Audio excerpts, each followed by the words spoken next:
বলছি।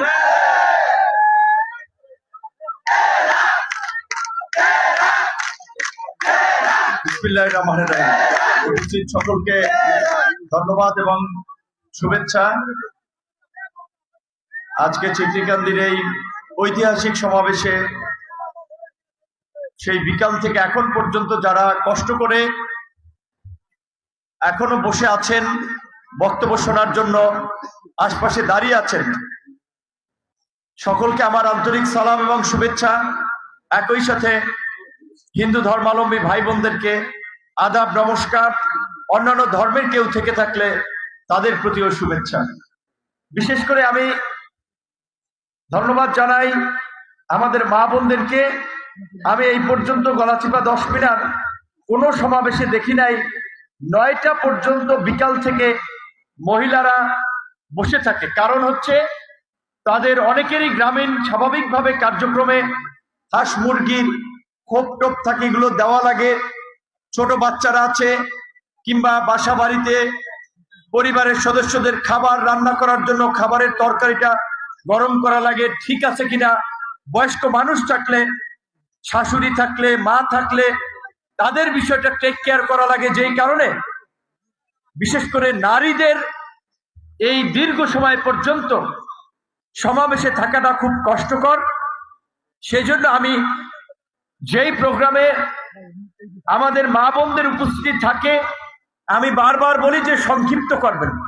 বিশেষ করে প্রোগ্রামগুলো আমরা সন্ধ্যার আগে শেষ করতে বলি, বিকাল 4:30 5টায় দিলে এবং সন্ধ্যার পরে দিলে সেটা হচ্ছে একটু কাজকর্ম সেরে আসতে পারে, সেটা অন্তত 1-1.5 ঘন্টা লং করা যায়। কিন্তু এত দীর্ঘায়িত প্রোগ্রাম করা যাবে না। পরবর্তীতে আমাদের যারাই প্রোগ্রাম করবেন এই বিষয়টা মাথায় রাখবেন। সর্বোচ্চ বক্তৃতার প্রোগ্রাম আমাদের 1 থেকে 1.5 ঘন্টার মধ্যে শেষ করতে হবে। আর আমার নিজেরও প্রতিনিয়ত এত বক্তব্য এবং এত মানুষের সাথে দোকানে দোকানে ব্যক্তিগতভাবে রাস্তার পাশে 3টা দোকান থাকলে দাঁড়াইয়ে কথা বলা, গলায় আর খুলায় না। আপনি গরম পানি খেয়েছি। তো যাই হোক, সবকিছুর পরেও ভালো লাগা, তৃপ্তি, আনন্দ এইটাই যে আপনাদের ভালোবাসা, যে এই যে নিঃস্বার্থ ভাবে এই মাঠে এত কষ্ট করে বসে আছেন।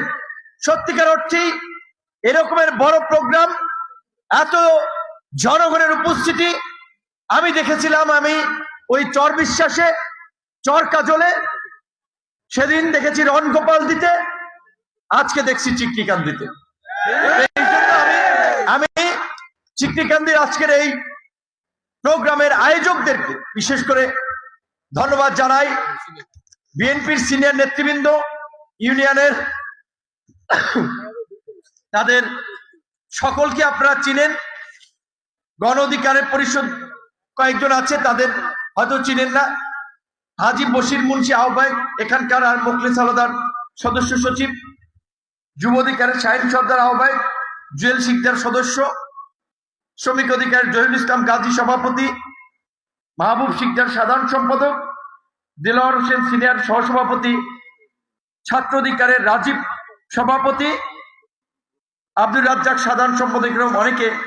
এবং আজকের এই প্রোগ্রাম উপস্থাপনা করছেন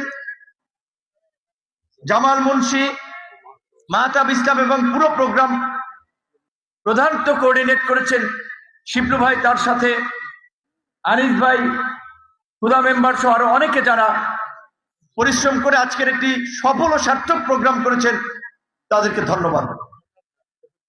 ফোরকান খান ভাই সহ অন্যান্যদেরকে।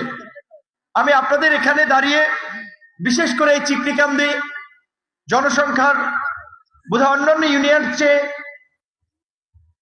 বেশ বড় একটি অংশ হিন্দু ধর্মাবলম্বী ভাই বোনেরা আছেন, তাই তাদের উদ্দেশ্যে আমি প্রথমে 2-1টি কথা বলতে চাই।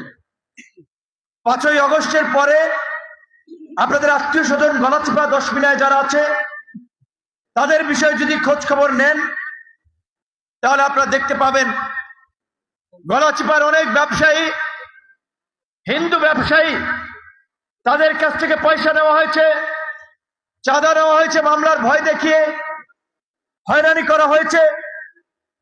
আর বিপরীত দিকে আমার সাথে যখন কালী মন্দিরের 30-35 বছরের সমস্যা নিয়ে যখন দিলীপ বণিক যোগাযোগ করেছে, সাথে সাথে ভূমি সচিব থেকে শুরু করে ওই সংশ্লিষ্ট দপ্তরের প্রধানকে ফোন দিয়েছি, দিলীপ বণিকের কাছ থেকে শুনতে পারবেন তার কাজ হয়েছে কিনা। 30-35 বছর যেই কাজ হয় নাই, আমাদের ফোনে সেই কাজ হয়েছে। আমি দিলীপ বণিককে জিগাই নাই তিনি গণ অধিকার করে না, বিএনপি করে না, আওয়ামী লীগ করেন। এলাকার মানুষ গিয়েছে, আন্তরিকভাবে চেষ্টা করেছি। একইভাবে 5ই আগস্টের পরে আমাদের যেহেতু সরকারের সাথে কাজ করার সুযোগ হয়েছে, নিজের জনপদ হিসেবে, নিজের এলাকা হিসেবে এই গলাচিপা 10 মিনার বিভিন্ন উন্নয়নমূলক কর্মকাণ্ডের তদবির করেছি। জনগণের জন্য 205টা মসজিদ এবং মন্দিরে বরাদ্দ দিয়েছি। আমি চ্যালেঞ্জ করে বলতে পারি, গত 1 বছরে এই গলাচিপা 10 মিনায় যে কয়টি মন্দিরে আমরা সরকারি বরাদ্দ দেওয়াইছি, বিগত কোন সময়ে 1 বছর এত কম সংখ্যক বরাদ্দ হয় না। আমি সেটি চ্যালেঞ্জ করি বললাম, আপনারা খোঁজ নিয়ে দেখবেন। আপনাদের হিন্দু সম্প্রদায়ের যারা এই গলাচিপা 10 মিনার বিভিন্ন ইউনিয়নে আছে, গলাচিপার ঐতিহ্যবাহী একটি বাড়ি বা ফ্যামিলি, শাহবাড়ি গিয়েছিলাম, তারা বলেছিল এখানে অনেকগুলো ফ্যামিলি থাকে। আমি বলেছিলাম সরকারি টিউবওয়েল আমরা 700 বরাদ্দ করাইছি গলাচিপা 10 মিনায়। আমাদের তদবিরে প্রতি বছর একটা নিয়মতান্ত্রিক বরাদ্দ আছে, আমরা এক্সট্রা বরাদ্দ করিয়েছি 700। সেই সরকারি বরাদ্দ যদি আসছে লেটও হয়, নির্বাচনের আগেই আমার ব্যক্তিগত অর্থায়নের প্রয়োজন আপনাদেরকে আমি টিউবওয়েল করে দেবো, আমি কথা দিয়েছিলাম। পরে খোঁজ দিলাম, আমার এই বক্তব্য বা ঘোষণা শুনে কেউ করে দিয়েছে। যাই হোক, ভালো ভালো কাজের প্রতিযোগিতা থাকা ভালো নাকি? তো কাজটা হয়েছে। এরকমের এই গলাচিপা 10 মিনায় গত 1 বছরে রাস্তাঘাট থেকে শুরু করে ত্রাণ ও দুর্যোগ মন্ত্রণালয় কর্তৃক যে ভবন, যেটি মূলত দুর্যোগের সময় আশ্রয়ন কেন্দ্র হিসেবে ব্যবহৃত হয়, এই গলাচিপা 10 মিনায় 16টি ভবন আমরা শিক্ষা প্রতিষ্ঠানে বরাদ্দ দিয়েছি। এই গলাচিপা 10 মিনায় বেশ কিছু কাঁচা রাস্তা, ইটের সোলিং বা হেরিংবন যেটাকে বলে, সেই কাজ করিয়েছি। পাকা রাস্তা সংস্কারের বরাদ্দ এনেছি। আর ওই একদল লোক চাঁদা তুলেছে, চর দখল করেছে, মিথ্যা মামলার ভয় দেখিয়ে মানুষের কাছ থেকে পয়সা নিয়েছে। সেদিন আপনাদের এই পার্শ্ববর্তী ইউনিয়ন ডাকুয়ার আওয়ামী লীগের সাধারণ সম্পাদক ছিলেন হানিফ মেম্বার কাছ থেকে 60,000 টাকা চেয়েছিল, দেয় নাই, তাই তাকে ধরাই দিছে। এমনকি ইউনিয়ন পরিষদের চেয়ারম্যানদেরকে জিম্মি করে কার্যত তাদের গলায় রশি পরিয়ে ইউনিয়ন পরিষদের সমস্ত কর্মকাণ্ডকে তারা নিয়ন্ত্রণ করেছে। সরকারি বিভিন্ন যে কার্যক্রম রয়েছে, সরকারি চাল বলেন, বিভিন্ন সুবিধাভোগীদের সুবিধা দেওয়া বলেন, এগুলো তারা নিজেদের মতো করে ভাগ বটরা করেছে। চেয়ারম্যানরা কুলুর বলদের মতো দাঁড়াই রয়েছে, কারণ তাদের কিছু করার ছিল না। তো বন্ধুগণ, আমি শুধু আপনাদেরকে স্মরণ করিয়ে দিলাম, গত এই 5ই আগস্টের পরে এই 15 মাসে যারা এমপি মন্ত্রী না হয়ে এই ধরনের জুলুম করেছে, হয়রানি করেছে, নৈরাজ্য করেছে, তারা যদি কোনোভাবে এমপি হতে পারে এই এলাকা থেকে, এই জনপদকে যে নরক বানাবে না, সেটিকে আর বলার অপেক্ষা রাখে? একটা কথা আছে, আপনারা জানেন, গ্রামের মানুষ বলে যার 1 কান কাটা ও লজ্জায় শরমে রাস্তার কুল দিয়ে হাঁটে, আইলের কুল দিয়ে হাঁটে, আর যার 2 কান কাটা চোরাই বাজারের মাঝখান দিয়ে হাঁটে, কারণ তার কোনো লাজ লজ্জা নাই। আজকে আমরা সমালোচনা করে বলতে চাই না, কিন্তু কিছু কথা বলতেই হয়। প্রতিনিয়ত বিভিন্ন মানুষকে দিয়ে বলাচ্ছে, নিজে বলছেন, আজকে আমি নাম বলতে চাই না, সিনিয়র মানুষ, তাদেরকে সম্মান করতে চায়, মুক্তিযোদ্ধা। আজকে এখানে গোলাম মোস্তফা সাহেব আছেন, জাহাঙ্গীর চেয়ারম্যান আছেন, আলতাফ ভাই আছেন, নিসার রানী ভাই আছেন, গণ অধিকার পরিষদের উপজেলা সাধারণ সম্পাদক জাকির মুন্সি আছেন, এই ডাকুয়ার সন্তান আইনজীবী আর এপিপি কোর্টের মামুন ভাই আছেন, এখানকার অনেক সিনিয়র হাফেজ জমাদ্দার আছেন। এই রকমের মানুষ, তারা আমার বাপের বয়সী, তারা আমার নির্বাচন করার জন্য আমার পাশে আসছে। তাদের সমালোচনা করা বা তাদের বয়সী মানুষের সমালোচনা করা আমার কাছে খুব কষ্টদায়ক মনে হয়। এইটা বলতে চাই না, নাম নাই বললাম, আপনারা ফেসবুকে দেখবেন।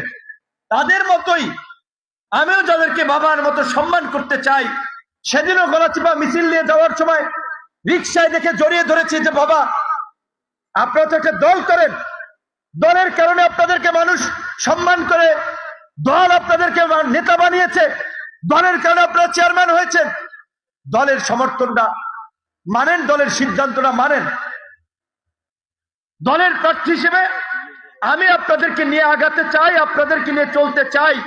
আপনাদের কিছু বলার থাকলে আমাকে বলেন। আমাকে যদি আপনাদের দল থেকে আসন সমঝোতা ঢাকায় বলতো, আমি ঢাকায় নির্বাচন করতাম। আমাকে যদি বগুড়া বলতো, আমি বগুড়া নির্বাচন করতাম। কিন্তু আমাকে তো আমার এই জন্মভূমি, এই পিছিয়ে পড়া চর অঞ্চল, খালেদা জিয়া একবার এসেছিল বোধহয় 2005 সালে, এইখানে দিয়েছে। তো আপনারা আমাকে সহযোগিতা করেন। ভালো কথা বলেছে, কিন্তু বিভিন্ন সভা সমাবেশে কুরুচিপূর্ণ, অশালীন, বাজে মন্তব্য করছেন বয়স্ক মানুষ। এগুলো লজ্জাজনক তাদের জন্য। মনে হইতেছে যে হাসান মামুন তাদেরকে বেচতে নিয়ে যাবে, স্বর্গে নিয়ে যাইবে। আরে মিয়া, হাসান মামুনের নিজেরই তো পায়ের নিচে মাটি নাই। শিবলু খান যেটা বলেছে বিএনপি করবেন, ভালো কথা।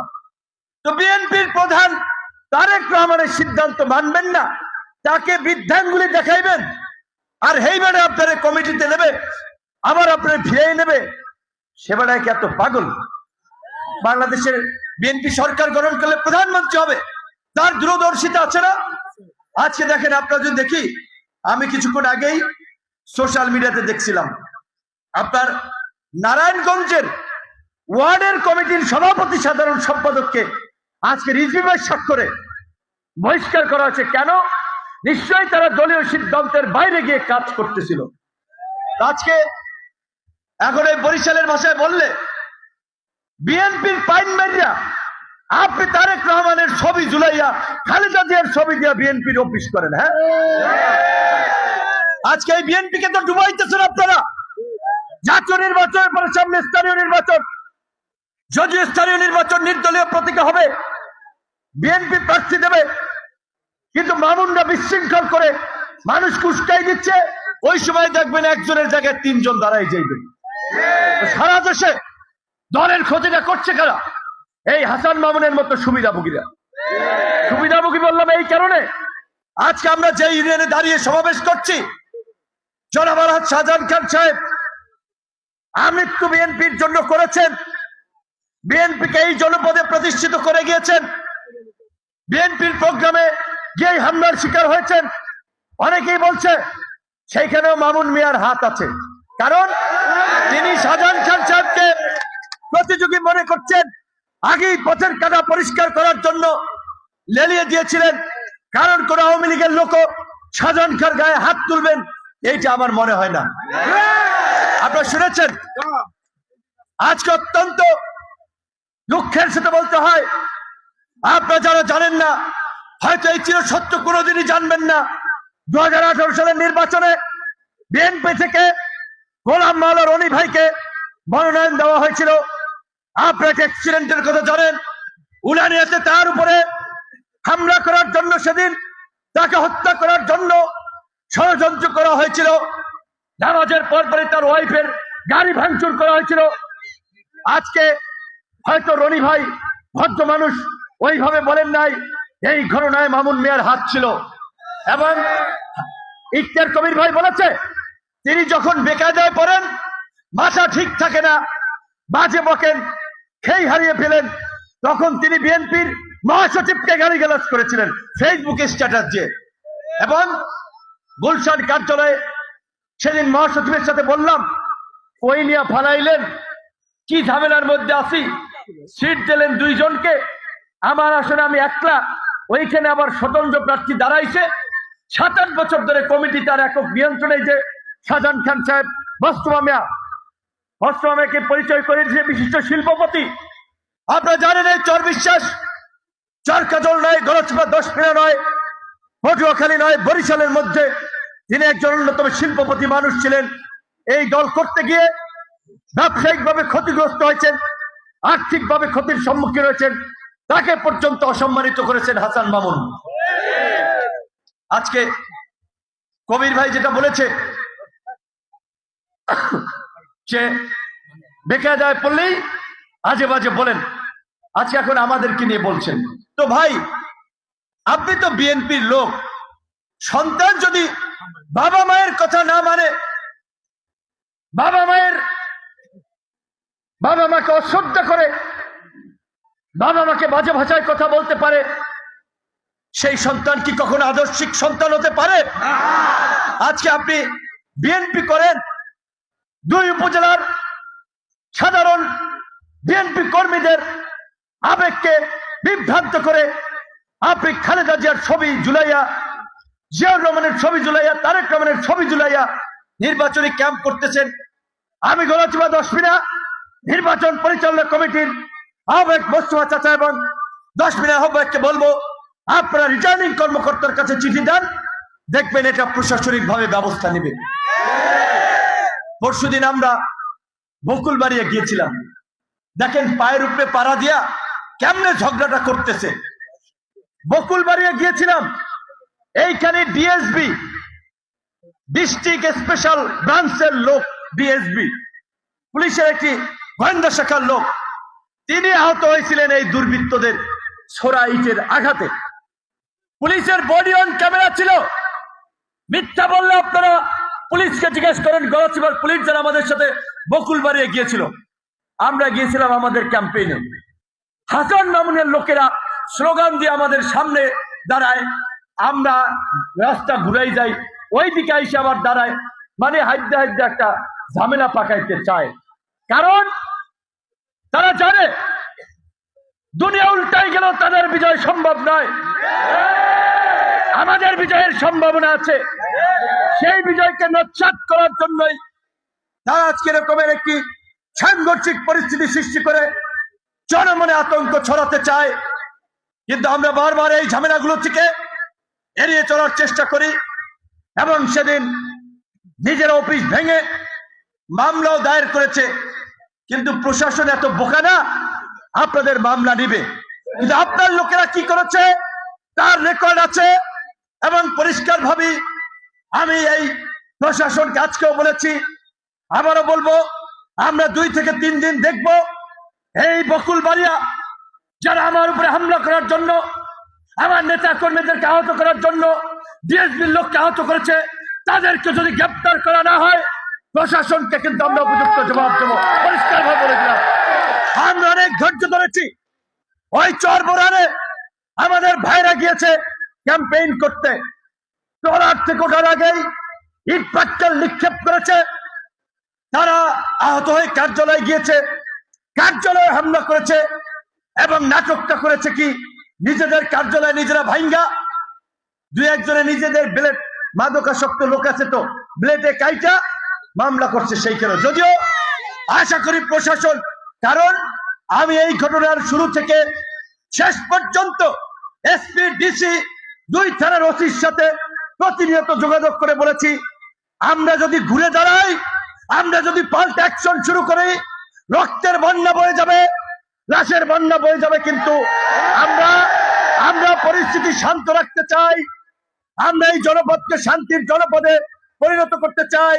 তাই আমরা আঘাতপ্রাপ্ত হচ্ছি, আমাদের রক্ত ঝরছে, কিন্তু এই ধৈর্যের বাঁধ যদি ভেঙে যায়, তার পরিণতি কিন্তু ভয়ঙ্কর রূপ নেবে। আমরা বলেছিলাম এই ভাই স্লোগান লাগবে না, থামো, এই ভাই স্লোগান লাগবে না, থামো। বন্ধুগণ, মোস্তফা চাচায়, সৌরভ চাচায় থাকে, মুরব্বী মানুষ সবসময় আমারে বলে, তুমি ওরে নিয়ে কিছু বলার দরকার নয়, যে পাগল ওটা মানুষ জানো, ওর কথা কিছু বলার, ও আউলেই গেছে। হ্যাঁ, তারা বলে তুমি বাবা হুমকি দামকি মূলক বক্তব্য দেওয়ার দরকার নাই। তারা বলে, বা আমি নিজেরও জায়গা থেকে উপলব্ধি করি, এইখানে আমি কার বিরুদ্ধে হুমকি দামকি দেবো, কেন হুমকি দামকি দেবো? এখানকার মানুষের ভালোবাসা তো আমি তাদের চোখে মুখে দেখেছি।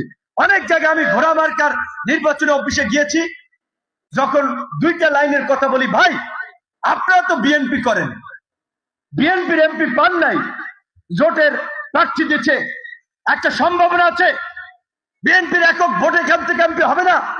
দলমত নির্বিশেষে সবাই চায় তাদের সন্তান হিসেবে এই জনপদকে এগিয়ে নিতে, ট্রাক মার্কাকে বিজয়ী করতে। আপনারাও আসেন, আপনাদের হক আছে, আপনারা এই দলটা করছেন, ত্যাগ স্বীকার করছেন, আপনাদেরকে আমি মূল্যায়ন করব। মাথা নিচু কইরা হাসি দিয়া হাত মিলায় অনেক জায়গা অফিসে গেছি, কিন্তু এই লোকগুলোকে উগ্র করছে এবং এই সহিংসতা উস্কানি দিচ্ছে এই ক্রিমিনাল হাসান মামুন। আজকের ঘটনা 10 মিনিটে খোঁজ দেন, 10ম শ্রেণীতে ক্লাস 10-এ পড়া একজন ছাত্রকে শিক্ষকের সামনে থেকে তুলে নিয়ে গেছে, 2-3টা গাঁজাখোর ছেলে প্লেকে দিয়ে তাকে মারধর করেছে এবং এখন সে হসপিটালে। আমি এসপিকেও জানিয়েছি, আবারও ডিসিকে বলেছি, আমরা কিন্তু ধৈর্য ধরে আছি, এই ধৈর্যের বাদ বেশিক্ষণ ধরে রাখা যাবে না। তাই আমি এখনো প্রশাসনের দিকে তাকিয়েছি, কারণ আমরা মনে করি আজকে বাংলাদেশ যে সংকটের মুখে দাঁড়িয়ে আছে, আগামী নির্বাচন যদি যথাসময় না হয় বাংলাদেশ একটা বিপর্যয়ের মুখে পড়বে। তাই আগামীতে কিভাবে একটা সুষ্ঠু নিরপেক্ষ নির্বাচন হতে পারে, জনগণের ভোটের অধিকার প্রতিষ্ঠিত হতে পারে, সেই দায়িত্ব জাতীয় নেতা হিসেবে, দলের প্রধান হিসেবে, প্রধান রাজনৈতিক দলের শরিক হিসেবে আমাদের। তাই যে কোনো বিনিময় মূল্যে নির্বাচনের পরিবেশ উৎসব মুখর রাখতে হবে, মানুষকে নির্বাচনের দিকে রাখতে হবে। তাই সবকিছু হজম করছি, কিন্তু বেশিক্ষণ হজম করব না। একই সাথে আপনাদেরকে প্রিয় চিকচিকান্দিবাসী, আমার গলাটা খুব ভালো না, এতক্ষণ বক্তব্য দিতে পারবো এইটা আমি আশা করি নাই। আপনাদের দোয়ায়, আল্লাহর রহমতে আপনাদের দেখে গায়ে এনার্জি পাচ্ছি, শক্তি পাচ্ছি, আশা দেখছি, স্বপ্ন দেখছি। তাই সমস্ত অসুস্থতা বলেন, উৎকণ্ঠা বলেন, উদ্বেগ বলেন, সবকিছু দূর হয়ে গেছে, যাচ্ছে। আমি এইটাই বলতে চাই, আমার ভরসা আপনারা, আমার ভরসা কোনো নেতা নয়, আমার ভরসা এই চিকনিকান্দির মতো এই গলাচিপা 10 ইউনিয়নের সাধারণ মানুষ এবং জনগণ, যেই জনগণের প্রতি দায়বদ্ধতার জায়গা থেকে, যেই মাটির ঋণ শোধ করার জন্য, যেই মাটির আলো বাতাস, যেই মানুষের দোয়ার কারণে আজকে আমি ডাকসুর ভিপি হতে পেরেছি, একটি দলের প্রধান হতে পেরেছি। আমার বয়স 33 বছর। এই বয়সের ছেলে মেয়েরা চাকরির পেছনে ছোটে, চাকরিতে না পেয়ে হতাশায় ভুগে, বাবা মায়ের সংসারে বেকারত্বের বোঝা হয়ে থাকে। সেই বয়সে আমি আজকে আপনাদের সামনে এমপি নির্বাচন করার জন্য ভোট চাচ্ছি। আমি আপনাদেরকে এই কথাটুকু বলতে চাই, আমি আপনাদের মতোই ওই একজন সাধারণ পরিবারের সন্তান, কাজে আমি আপনাদের পরিবারের দুঃখ কষ্টটা বুঝি।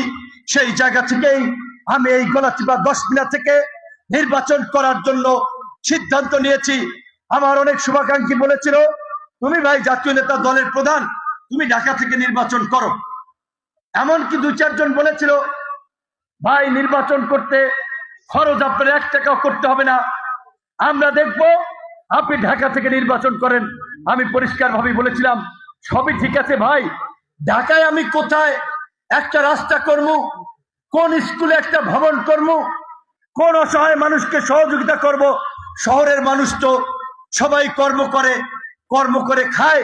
এই রকমের শহরে অসহায় অভাবী মানুষ কিংবা রাস্তাঘাট দুরবস্থা, এই রকমের চিত্র খুব বেশি নাই। আমি ওই চরাঞ্চল, ওই দুর্গম অঞ্চল থেকে উঠে এসেছি। আমি দৃঢ়ভাবে বিশ্বাস করি এই অঞ্চলের মানুষের কল্যাণের জন্যই আল্লাহ পাক আমাকে ওই চরে জন্মগ্রহণ করিয়েছে এবং ঢাকা বিশ্ববিদ্যালয়ে পড়িয়েছে। আমার জীবনে কল্পনা ছিল না আমি ঢাকা বিশ্ববিদ্যালয়ে পড়ব। এখানে আমাদের মা বোনেরা, সাধারণ মানুষ অনেকে জানতেও পারেন, নাও জানতে পারেন। এই জন্য বলা, ঢাকা বিশ্ববিদ্যালয় সংক্ষেপে বললে দেশের মধ্যে একটি 1 নম্বর বিশ্ববিদ্যালয়। আমার স্বপ্ন ছিল মেডিকেলে পড়ার। ফার্স্ট টাইম, সেকেন্ড টাইম, 2 বার মেডিকেলে ভর্তি পরীক্ষা দিয়েছি, চান্স হয় নাই। কারণ আল্লাহ তো লিখে রেখেছিল আমি ঢাকা বিশ্ববিদ্যালয়ে পড়বো, ডাকসুর ভিপি হব। অথচ এইটা কিন্তু আমার স্বপ্ন না, কল্পনায়ও ছিল না। আজকে আমি চিন্তা করি নিশ্চয়ই আমার প্রতি কতগুলো দায়িত্ব আছে, এবং আমি দেখেছি বাংলাদেশের সামগ্রিক চিত্র যদি আপনারা মূল্যায়ন করেন, এই দক্ষিণাঞ্চল শুধু গলাচিপা, দশমিনা, পটুয়াখালী নয়, এই দক্ষিণাঞ্চল উন্নয়নের ক্ষেত্রে অনেকখানি পিছিয়ে। আজকে বরিশাল দিয়ে আমরা যে রাস্তায় চলি, কোন জায়গায় হাইওয়ে 2 লেনে নাই, এটা মিনিমাম 4 লেন বা 6 লেন হওয়া উচিত। আজকে মেইন হাইওয়ের এরকমের অবস্থা। প্রতিনিয়ত রাস্তায় দুর্ঘটনা ঘটে। দুর্ঘটনার খবর শুনলেই মনটা খারাপ হয়ে যায়। উপজেলার মধ্যে দিয়ে রাস্তাগুলোর যে বেহাল দশা, কোনো মানুষ যদি মোটর সাইকেলে 1 ঘন্টা চলে, চুলের মধ্যে ধুলা ঢুইকা চেহারা পাল্টাই যায়। রাস্তাঘাট এবং এই ধুলাবালি থেকেই আমাদের ছোট বাচ্চাদের শ্বাসকষ্ট হয়, বয়স্ক মানুষের, যুবকদের, তরুণদের কাশি হয়, নিউমোনিয়া হয়। তাই আমি মনে করি এই জনপদকে এখন পরিকল্পিতভাবে গড়ে তুলতে হবে। রাস্তাঘাট সুন্দরভাবে, শক্তভাবে করতে হবে। রাস্তার 2 পাশে গাছ লাগিয়ে রং করে সৌন্দর্য বর্ধন করতে হবে।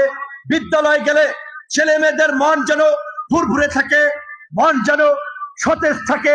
বিদ্যালয়ের পরিবেশটা সেরকম করতে হবে। উপজেলার হসপিটালে গেলে যেন মানুষ সুস্থতার স্বাদ ভোগ করতে পারে। তেলা পোকা দৌড়ায়, নোংরা বেড, হসপিটালের যে অবস্থা, গলাচিপা, 10 মিনিট, আপনারা জানেন এই হসপিটালের পরিবেশ এইভাবে থাকে না। আমি এইটুকু বলতে পারি, আমি এমপি হই বা না হই, এইগুলা নিয়ে আমরা কাজ করব। আপনারা জানেন বিএনপি তার জোটের সঙ্গীদের নিয়ে রাষ্ট্র সংস্কারের যে 31 দফা কর্মসূচি দিয়েছে।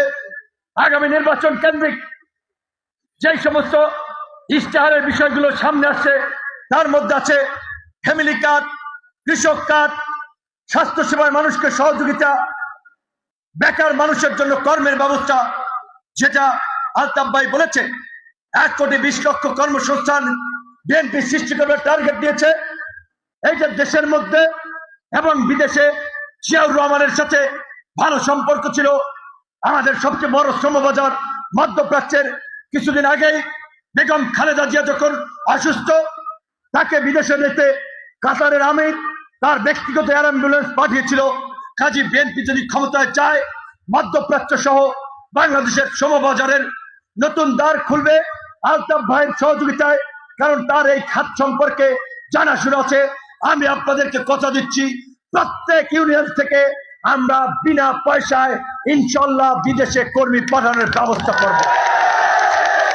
বিএনপি যে ফ্যামিলি কার্ডের কথা বলছে, এই ফ্যামিলি কার্ডে 2500 টাকা মূল্যের জিনিসপত্র কিনতে পারবে, যেটা দেওয়া হবে আমাদের মা বোনদেরকে, নারীদেরকে, যেন তারা সংসারের ক্ষেত্রে একটা ভূমিকা রাখতে পারে।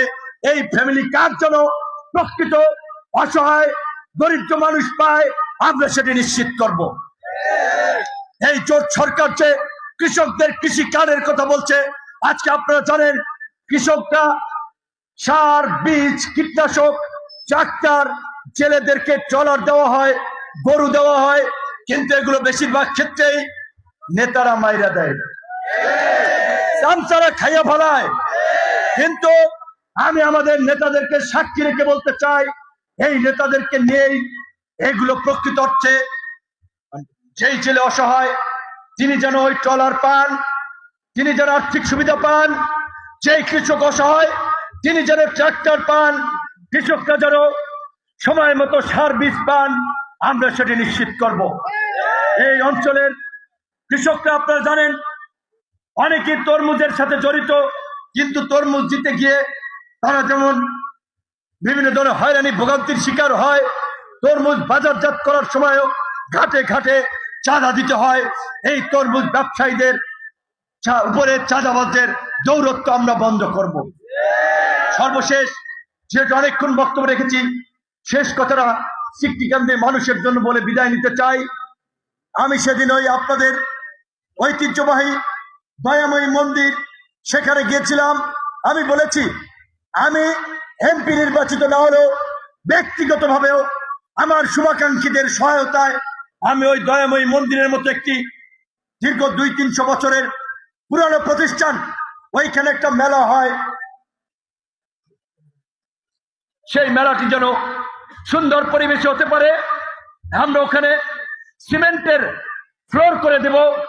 আমরা ওই মন্দিরের ভাঙন, আমি যদি জানতাম, আমি এই বছরে কিছু ইমিডিয়েট বরাদ্দ করাইতাম, যেটা ওই তেঁতুলতলা সহ চরকাজল পানপট্টিতে করাইছিলাম। ওইখানে কিছু বরাদ্দ করাইতাম ওই মন্দিরটাকে রক্ষা করার জন্য, কিন্তু আমি খোঁজ পাই নাই। কিন্তু আমি কথা দিচ্ছি, ভবিষ্যতে এই ঐতিহ্যবাহী হিন্দুদের তীর্থস্থান এটিকে আমরা রক্ষা করব। এবং শিবভাই যেহেতু আবদার করেছে শাহজাহান খানের স্মৃতি বিজড়িত, আপনারা দেখেন বলায় যারা গেছেন আওয়ামী লীগের এমপি ছিলেন, আওয়ামী লীগের লোকরা ভালো কাজ করলে সেটা বলা যাবে না? যাবে তো। আব্দুল্লাহ ইসলাম জ্যাকব সৌন্দর্য বর্ধন কারে বলে ভোলাই করছে, তো তিনি সক্ষম মানুষ করেছেন। পটুয়াখালীতে আওয়ামী লীগের আমলে মেয়র ছিলেন স্বতন্ত্র মেয়র মহিউদ্দিন ভাই, সেদিন স্বরাষ্ট্র উপদেষ্টা এসেও পটুয়াখালী শহরের সৌন্দর্যের প্রশংসা করে গিয়েছেন। কাজী এই গলাচিপা 10 মিনাকে আমরা আগামীতে উন্নয়নের ক্ষেত্রে, রাজনৈতিক সম্প্রীতির ক্ষেত্রে, ধর্মীয় সম্প্রীতির ক্ষেত্রে বাংলাদেশের মধ্যে একটি রোল মডেল করব এবং এই চিকটিকান্দিতে একটি দৃষ্টিনন্দন মন্দির করব, যেটা সারা বাংলাদেশের হিন্দুরা এখানে এসে তাজ্জব বনে যাবে যে চিকটিকান্দিতে এইটা কারা করলো, এইটা আমার হিন্দু ধর্মাবলম্বী ভাইদের জন্য আমরা করব। একই সাথে এইখানে জনপুরি হুজুরের যে একটা খানকা আছে, এই খানকার যে দোকান টোকান ছিল সেগুলো বোধহয় ভেঙে দেওয়া ছিল।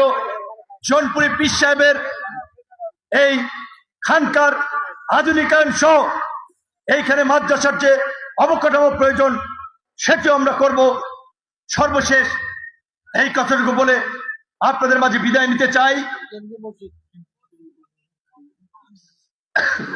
কেন্দ্রীয় মসজিদ বলছে, অবশ্যই আমরা সেটাও করব। সরকার 2,500 কোটি টাকা, 2,000 কোটি টাকা বরাদ্দ রাখে এমপিদের জন্য মসজিদ মন্দিরের উন্নয়নের জন্য, যেইখান থেকে আমরা গত বছরও এই 205টা মসজিদ মন্দিরের কাজ করেছি। মসজিদ মন্দির করার বরাদ্দের অভাব হয় না, ইনশাল্লাহ সেগুলো আমরা করব। সর্বশেষ যেই কথাটি বলে আমি শেষ করতে চাই, আমি ব্যক্তিগতভাবে প্রতিশোধ, প্রতিহিংসার রাজনীতিকে পছন্দ করি না। আমি আপনাদের সাথে বিনয়ের সাথে বলবো, আপনারা ছোটখাটো বিষয় নিয়ে, তুচ্ছ বিষয় নিয়ে হানাহানি মারামারিতে লিপ্ত হবেন না। কালকে 10 মিনিট যে হসপিটালে দেখি চোখে আঘাতপ্রাপ্ত, মাথায় আঘাতপ্রাপ্ত, মহিলার আঘাতপ্রাপ্ত, হাত ভেঙে গিয়েছে কেন? জায়গা জমি খাতের আইল বিল নিয়া। আমি এই রাজনৈতিক হানাহানি মারামারি, সংঘাত, সহিংসতা এই গলাচিপা 10 মিনায় বন্ধ করতে চাই। তাই প্রতিটি ইউনিয়নে বিভিন্ন ধর্মীয় নেতৃবৃন্দ, সেটা হতে পারে হিন্দু সম্প্রদায়ের একজন ইমাম, একজন শিক্ষক, একজন রাজনীতিবিদ, একজন সুশীল সমাজের প্রতিনিধি, এইভাবে 8-10 জন একটি কমিটি করে আমরা প্রতিটি ইউনিয়নে শান্তি শৃঙ্খলা এবং সম্প্রীতির পরিবেশ আমরা রক্ষা করব। রাজনৈতিক মত পথের পার্থক্য থাকবে, যুক্তি হবে, তর্ক হবে, যুক্তি তর্ক শেষে সবাই হাতে হাত মিলিয়ে, কাঁধে কাঁধ মিলিয়ে যার বাড়ি ফিরে যাবে। সেই ধরনের একটি নতুন সম্প্রীতির পরিবেশ, সেই ধরনের একটি উন্নত যোগাযোগ ব্যবস্থা, আধুনিক ব্যবস্থা এই গলাচিপা 10 মিনিট আমরা করতে চাই। যদি আপনারা 12 তারিখে চাক মার্কায় ভোট দেন, তবেই সেটি আমি ব্যাপক উৎসাহ উদ্দীপনা নিয়ে আপনাদের জন্য করতে পারবো। তাই আমি আপনাদের কাছে চাক মার্কায় ভোট চেয়ে আজকের সমাবেশ শেষ করতে চাই। শুধুমাত্র আরেকটি কথা বলে বিদায় নিতে চাই। আপনারা আজকের এই চিকরিকান্দির এই রাত্র 10টা পর্যন্ত, সেই বিকাল 5টা থেকে 10টা পর্যন্ত এই সমাবেশে যারা এখনো বসে আছেন, আমি দৃঢ়ভাবে বিশ্বাস করতে চাই আপনারা আমার রক্তের আত্মীয়, আপনারা আমার নিকট আত্মীয়, আপনারা আমার স্বজন, আপনারা আমার বন্ধু, আপনারা আমার ভাই, আপনারা আমার বাবা, আপনারা আমার ঘনিষ্ঠজন। কাজেই আপনাদের আত্মীয় স্বজন যারা এই গলাচিপা 10 মিনিট আছে, প্রত্যেকের কাছে আমাদের এই আহ্বানটি পৌঁছে দিবেন। এবং হিন্দু সম্প্রদায়ের ভাই বোনদেরকে একটি কথা বলতে চাই, আপনারা বাংলাদেশের যারা মুরব্বী, 50 বছরের রাজনৈতিক পট পরিবর্তন নেতৃত্ব দেখেছেন, আপনাদের ছেলের বয়সী একজন তরুণ ছাত্র নেতা থেকে একটি দলের প্রধান হয়েছি। আমাকে আগামীতে একটিবার দেখেন, আমি আপনাদেরকে অঙ্গীকার করে বলতে পারি, আমার যারা শুধু এই গলাচিপা 10 মিনিট নয়, যেহেতু জাতীয় রাজনীতি করি, সারা বাংলাদেশের একটি হিন্দু সম্প্রদায়ের লোক অসম্মানিত হবে না, ক্ষতিগ্রস্ত হবে না। আর আমার নির্বাচনী আসন হিসেবে এই পটুয়াখালী গলাচিপার 10 মিনিট হিন্দু ধর্মাবলম্বী ভাই বোনদের যে কোনো প্রয়োজনে বিপদে আপদে আপনারা ডেকে দেখেন আমাকে পান কিনা। তাই আপনাদের সকলের আস্থা এবং বিশ্বাস নিয়ে আগামী 12 তারিখ চাক মার্কায় ভোট চেয়ে আজকের বক্তব্য শেষ করছি। আল্লাহ হাফেজ, ভালো থাকবেন, সুস্থ থাকবেন। সকলের কাছে দোয়া এবং আশীর্বাদ চাই।